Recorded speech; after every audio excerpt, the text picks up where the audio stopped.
I recently saw a new job advertised at work.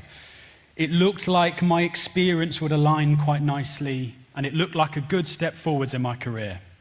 So I went and spoke to a couple of trusted colleagues, and they agreed.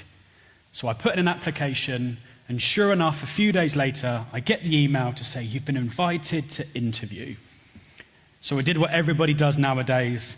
I went off to ChatGPT to prepare. I worked through some questions. It gave me feedback. Don't say that, say this. The day came and I was feeling quite ready. I tried my best to answer the questions and build some rapport, which in virtual interviews is just so difficult. And then before I knew it, the interview was over. And then it dawned on me. The hard part hadn't actually finished. The hard part was just beginning.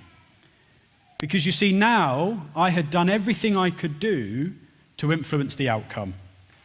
All that was left to do was to just wait.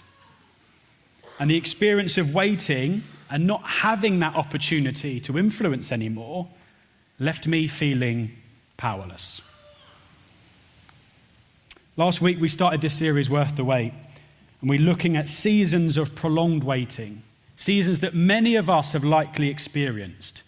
Maybe we've waited on something physical, financial, or relational. Waiting for that thing that we've invested in, hoped for, or dreamed for. Maybe it's an answer to prayer, for clarity, direction, or healing. And Paul showed us last week that these seasons can leave us feeling discomfort and disappointment, frustration and fatigue.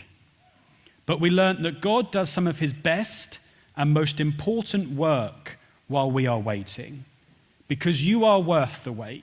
Your future self is worth the wait. We looked at how God is working for our good, conforming us to the image of Jesus, which is best for us. And we saw how a proper expectation can shift our frustration to anticipation. So today then we're going to unpack the feeling of being powerless. Because these seasons of waiting can often leave us feeling helpless. When we can't influence it anymore for the outcome that we hoped for or dreamed for, we feel stuck. And the strange thing is, this is really logical. You see, we are hardwired to believe that we can influence outcomes. Our experience of life tells us this, and we sum it up in the law of cause and effect, which explains the relationship between two events, where one is the consequence of the other. And we can sum that up in two words: if, then. And this isn't just theory, this is actually how we experience life. Because if something happens to us, we know that if we did a particular thing, or if we didn't do a particular thing, then the thing that happened either does or doesn't happen. Let me give you a really basic example. If I touch a hot radiator, I burn my hand. And my brain says, don't do that, it's stupid and it really hurts. So next time I see a really hot radiator, I don't touch it. And I don't burn my hand. I have successfully controlled the outcome. But the problem is, this way of thinking leads us to confusion and frustration in our seasons of waiting. Because when we've done everything that we've told ourselves to do, when we've done everything that other people have told us to do, when we've done everything that other people have done that bring them the positive outcomes and it hasn't happened for us, we're left feeling confused. And when this happens, we often find ourselves in one of the most common forms of unhappiness, a feeling of discontent. The problem that we experience is that we're not where we planned to be.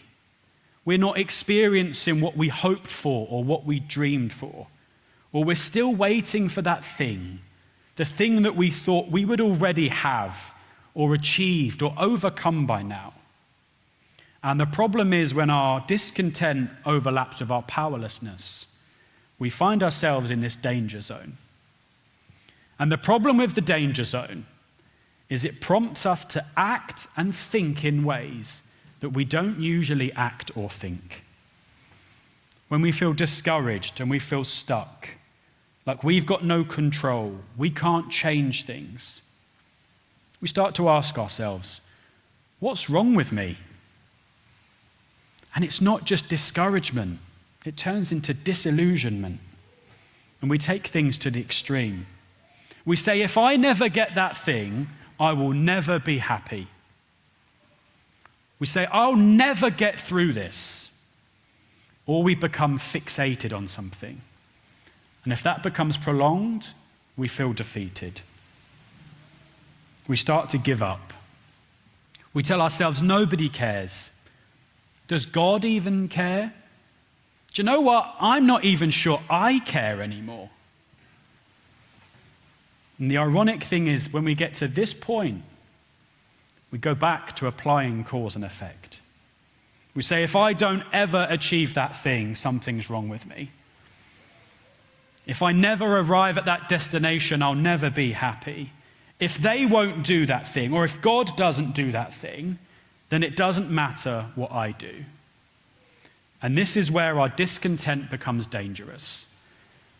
Because we start to do things that ultimately lead to regret. And if you're sat here this morning thinking this sounds like you, you are completely normal. Because you're not where you wanted to be, and you feel like there's nothing you can do. Because if there was something you could do, you'd have done it by now. You've done everything you've been told to, everything you know how to do, and you're still waiting. So you find yourself discouraged, disillusioned. You think you'll never be happy, and you're thinking of giving up. So here's a question then. When there's nothing you can do, nothing that seems to make a difference in a season of waiting, what do you do? Well, let me tell you, one of the most influential people in history found himself in exactly a situation like this. But he claimed to have discovered the secret for dealing with your discontent. Now, I'm talking about the Apostle Paul. If you don't know about Paul, he starts his life as a Jewish radical. And his job is to persecute the earliest followers of Jesus. And then he has this miraculous encounter with Jesus himself, and he decides to start following him. So he leaves Jerusalem, and he travels around the entire Roman Empire, telling everybody that he meets about Jesus. And here's why I think you should listen. Whether you are a follower of Jesus or not, here's why I think you should take the words of Paul seriously. After 10 years of traveling the Roman Empire, he's been run out of town, he's been beaten up, he's been arrested, and he finds himself in prison in Rome. And while he's in Rome, Nero is the emperor. And Nero is known for having no mercy. So Paul's in prison. He's effectively on death row. He knows he's going to die. He just doesn't know yet what kind of death he's going to face. And while Paul's there, he writes 4 letters to encourage other followers of Jesus. And they are these 4: Ephesians, Philippians, Colossians, Philemon. So while Paul is sat in a season of waiting, his plans are thwarted. There's nothing he can do to change them. He's writing to other people to encourage them. And that's why I think you should take him seriously. Paul knows what these seasons of waiting are like. He knows what it feels like to be powerless and discontent. And today we're going to look at his letter to the Philippians, which Paul wrote in response to a care package sent to him by the followers of Jesus in Philippi. And here's what he says. He says, "I rejoiced greatly in the Lord that you at last renewed your concern for me." He says, you reminded me that people care. And in these seasons of waiting, it's so important to understand that people do still care. And he says, indeed you were concerned, but you had no opportunity to show it. If you are thinking of someone this morning that you could reach out to remind them that you care, don't miss that opportunity.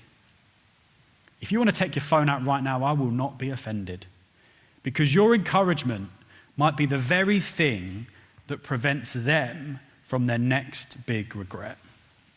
And Paul goes on. He says, I am not saying this because I'm not in need. I'm not saying this because I'm not in need. But Paul's in prison. Like, does Paul know something that the rest of us don't? Is Paul going to escape? No, he goes on to say, for I have learned to be content, whatever the circumstances. Paul isn't saying he's happy about his circumstances. He's not saying he doesn't wish he could change his circumstances and be free. He says, I've learned, which means Paul has been in a situation where he's discontent. But that's changed. But we know that Paul is still in prison. His circumstances haven't changed. So the only thing that can have changed is his discontent. Paul has learned to be okay in his circumstances, even if nothing changes. Paul has discovered that even if your external circumstances don't change, inside you still can.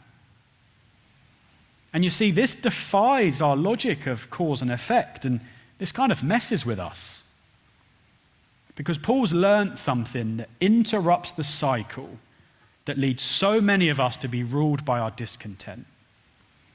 Because when we're discontent, we think and act in ways driven by that, ways that lead to regret. And so if we can learn what Paul has learned, it could rescue us from our next big regret.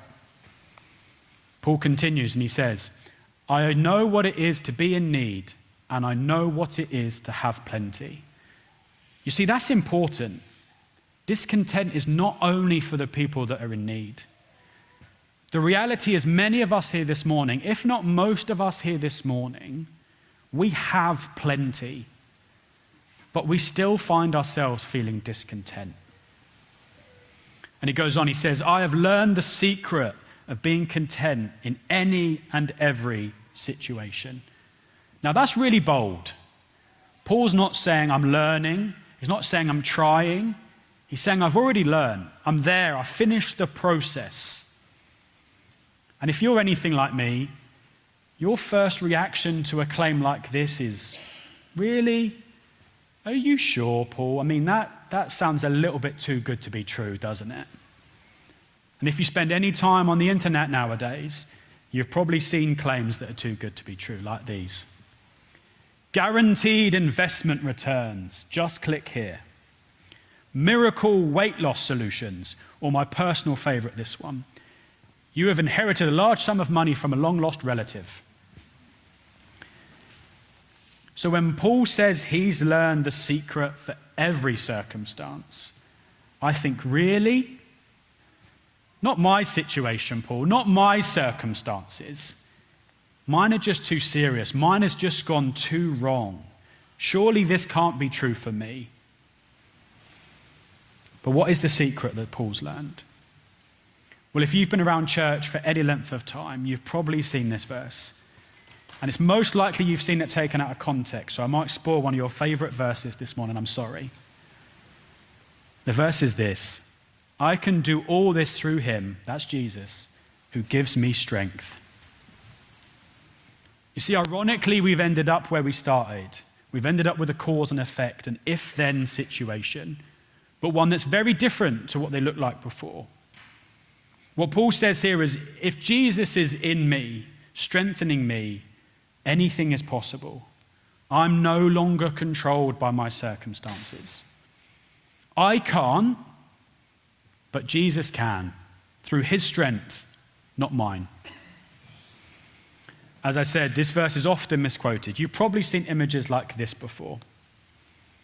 Now, these are not bad things to aspire to, pushing cars or lifting heavy weights or climbing big mountains. They're all great things. They're just not what Paul had in mind when he wrote this verse. The context of what Paul is saying here is not literally, you can do anything.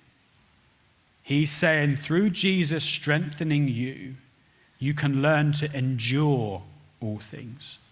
You can learn to endure each and every set of circumstances that life throws your way. Not through your strength or your willpower or determination, but through the strength that comes from Jesus living in us, through his strength. But to really get the context, sometimes we have to back up a little bit, so let's do that. So earlier, still in the letter of Philippians, still in chapter 4, Paul says this. He says, "Do not be anxious about anything, but in every situation, by prayer and petition, with thanksgiving, present your requests to God." Paul says, take anything and everything to God. Pray to him about everything. Talk to him about everything. He says, don't be shy about what's in your hearts, what's on your minds. Share your desires, your fears, everything with him. But when you do that, remember everything that he's done for you. Remember everything that he's provided you already. Because when these two things live side by side, the times that we truly have need are also the times when we truly have so much. But this is a discipline, declaring our dependence on God. If Christ, then I. If Christ strengthens me, then I can endure. But this isn't just a nice idea. See, this is something to practice. And one way we can do this is to actually name what's inside of us. It might sound something like, God, I'm discontent about that thing. I feel powerless because of this thing. But thank you today that you have given me this. God, I can't do this, but you can. Please give me peace as I wait. Now, we're going to come back to that later, because that is the secret to the internal content that Paul has learned. He's learned to choose to live in a state of being aware of his dependence on God. And that discipline is the antidote to our discontent and our feeling of powerlessness. Of course we are powerless, but God isn't. Of course we are powerless, but Jesus living in us isn't.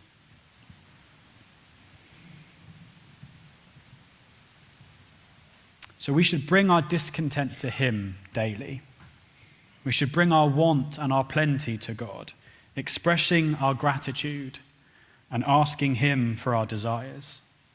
Because when we bring both, we can find something to be grateful for. Because it's not just in our need that we are dependent on God.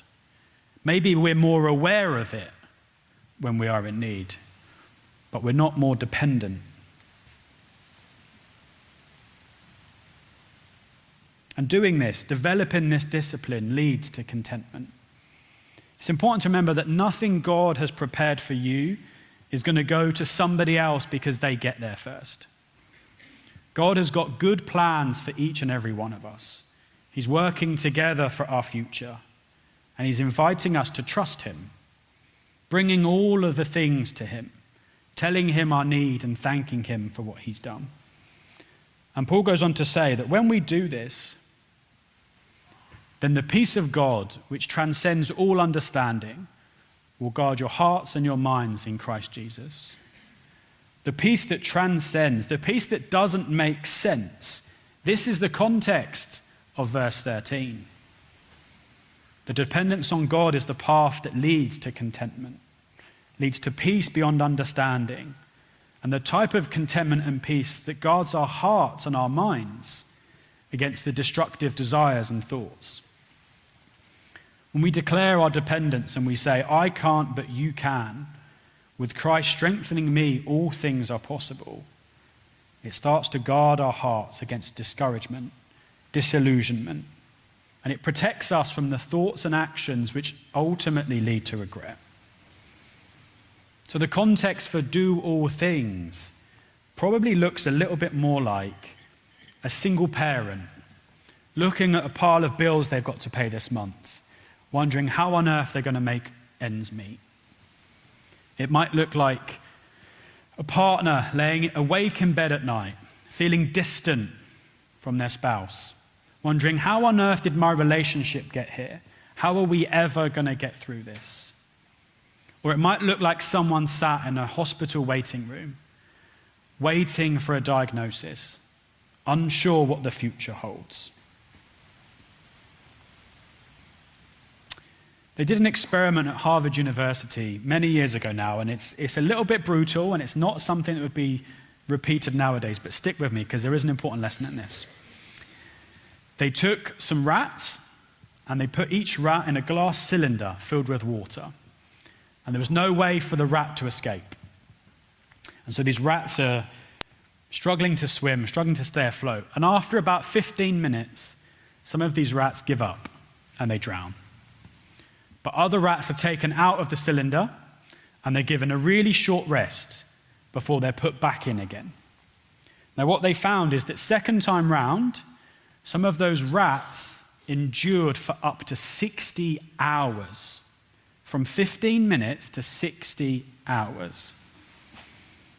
And you see, in these seasons of prolonged waiting, when we learn that someone cares, when we learn that there's someone we can depend on, it's powerful and it gives us hope.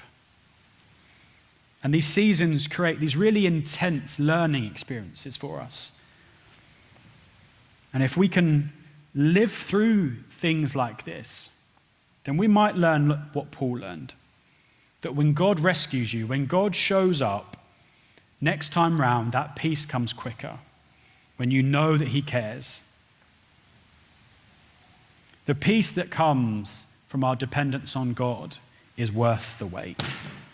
It creates a closeness and a confidence and a trust beyond anything we know. Our discontent, more than anything, leads to self-destructive directions, decisions and behaviors that ultimately cause regret and pain. And when it comes to faith, our discontent leads to disappointment, and it tempts us to run away from God. Philippians, in his book, Disappointment with God, writes these words: "The only thing worse than disappointment with God is disappointment without God." The sad fact is that disappointment is inevitable in life, but disappointment without God makes it much more difficult to get through. But if we run to God and declare our dependence on him daily, it might not change our circumstances, but it might bring peace. I think it's likely that we all know people who either right now or in the past have been through things beyond our imagination, and we wonder, how do they cope? How do they keep going? They're not happy, they're not in control, and I think they probably know both those things. But they probably decided to put their trust in the one who can provide them with peace. Trust in that he will show up, that he will help them, even if their circumstances don't change. So as we bring this to a close then, let me ask you this question. What is the primary source of your discontent? Are you lonely? Did you expect that you would have met someone by now? Are you tired of waiting around for Mr. and Mrs. Right and you're considering settling? Are you in a relationship that hasn't turned out the way you'd imagined? And your home situation is making you consider quitting? Are you frustrated in your career? Have you not reached the level that you thought you would have done by now? And you're tired of waiting for the right opportunity, and you're thinking about cutting corners? Or have you put your career on hold for the last 10 years to care for your family? And you're not feeling fulfilled, you're feeling discouraged, watching everything you've worked for fall apart. Are you feeling tired of chasing one path after another, and they all seem to end in dead ends, and you don't know what to do? Let me give you one more Bible verse. This one was written hundreds of years before Paul, but ties in so beautifully. "But those who wait on the Lord shall renew their strength." Like Paul, Isaiah discovered this secret. Waiting on the Lord is different to just waiting. When we know we're waiting on someone that knows us, that sees us, that's moving towards us and working on our behalf, even when we can't see, we become expectant. We become hopeful. Both Isaiah and Paul found that in the middle of seasons of waiting, this gives them strength. And you see, it surprises us that strength is not found in doing more, but in depending more. Maybe we've done everything that we know how to do, and God's waiting on us to depend on him. Instead of being controlled by our disappointment and our disillusionment, instead of filling the void with unhealthy and harmful things, decisions and actions that we later regret, what if we turn to Jesus for his strength? How we respond in seasons of waiting reveals who and what we really trust. And if we're honest, we trust ourselves. We trust money. We trust power. We trust something else that we think is greater. But what if we had the opportunity to learn what both Paul and Isaiah learned? We have no idea what hangs in the balance, what it might mean if we learned this secret. It might be that we avoid our next biggest regret. Paul didn't know how his story would end. He just knew that while he was powerless, God wasn't, and that he could trust him, whatever the circumstances. Let's pray.